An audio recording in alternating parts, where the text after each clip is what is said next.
Salut à tous, c'est Fructesco Finance. On se retrouve pour une nouvelle vidéo dans laquelle je vais essayer de vous présenter le MSCI World Momentum et en quoi c'est intéressant de l'avoir dans son allocation action. Donc ce que je vais faire, c'est que je vais présenter d'abord l'indice et après je vais le comparer au MSCI World classique. Allez, c'est parti.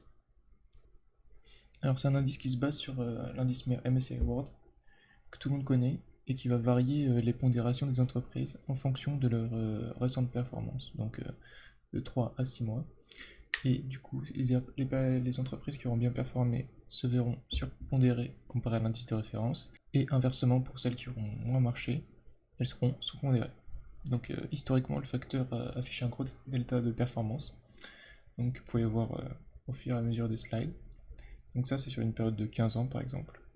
Et ici, c'est depuis l'explosion de la bulle Internet. Donc on peut voir que même lors d'une explosion d'une bulle, performance reste positif à la fin. En quoi le MSCI World Momentum est plus intéressant que le MSCI World sur quelques aspects.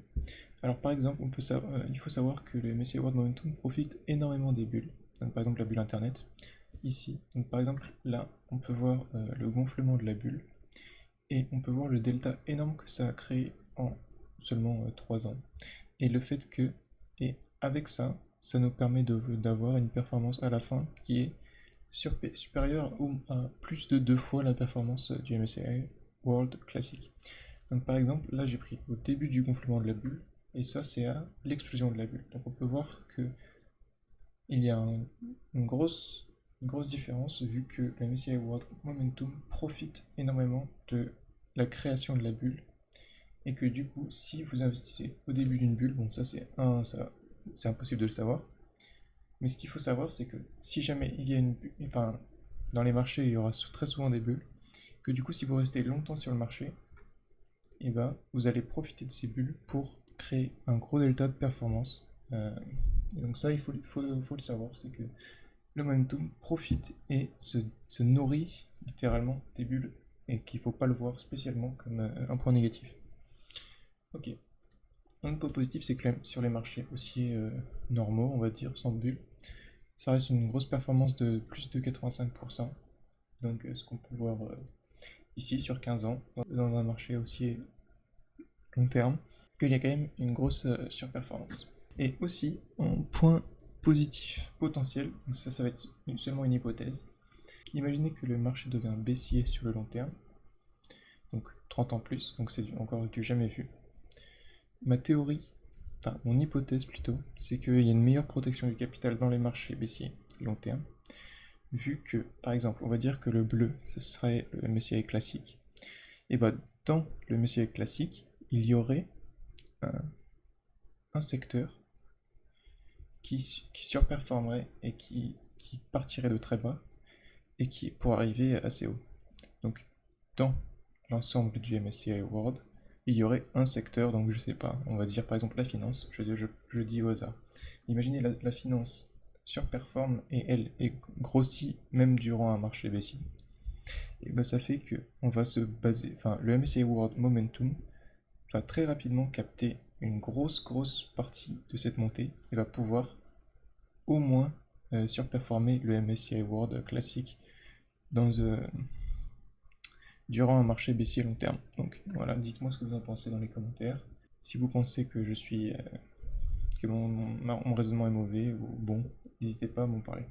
Maintenant, on va partir au point négatif du MSCI World. Donc il faut savoir qu'il y a quand même, enfin du MSCI World Momentum, il faut savoir qu'il y a des périodes de creux. Donc par exemple en 2023, il y a une performance de moins 12% comparé à l'indice MER, qui avait fait plus 24%, alors que l'MSCI Momentum n'avait fait que 12%. Donc il faut savoir qu'il y a des périodes de creux, donc c'est des périodes où il faut éviter de vendre, par exemple. Bon, moi je suis un investisseur long terme, donc c'est pas des choses qui me dérangent, parce que sur le long terme ça surperforme.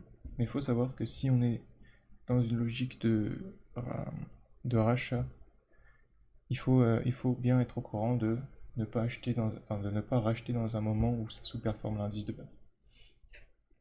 Aussi, un autre point négatif, c'est que dans les marchés incertains et volatiles, donc à peu près ce qui se passe en ce moment, en 2025, il y a d'excellentes boîtes qui sont sous-pondérées dans l'indice.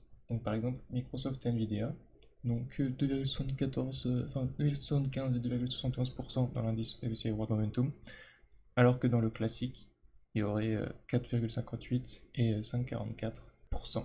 Donc c'est quelque chose qu'il faut le savoir, c'est que dans les marchés incertains et volatiles, il y a certaines boîtes qui sont excellentes, qui sont sous-pondérées. Donc il faut quand même le tenir, enfin le prendre en compte.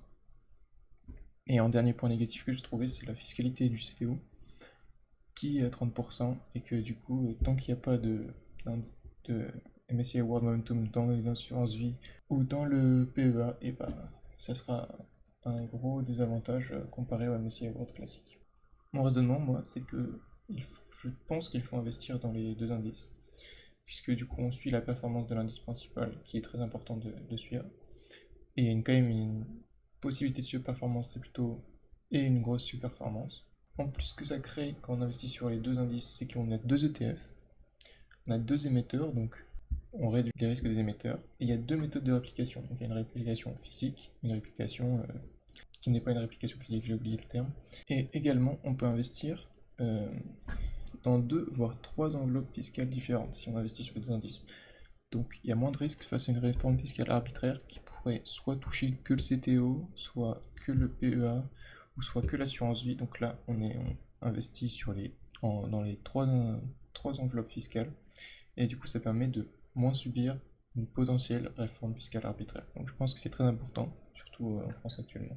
Et en dernier avantage que j'ai trouvé dans investir dans les deux indices, c'est le fait que le DCA est beaucoup plus intéressant grâce à la volatilité court terme des indices. Donc par exemple, si vous avez vu ma dernière vidéo, vous avez pu voir que la MSCI World Momentum a sous-performé sur le dernier mois, et du coup j'ai pu acheter mon DCA pour 2% moins cher que si j'avais acheté dans le MSCI World classique.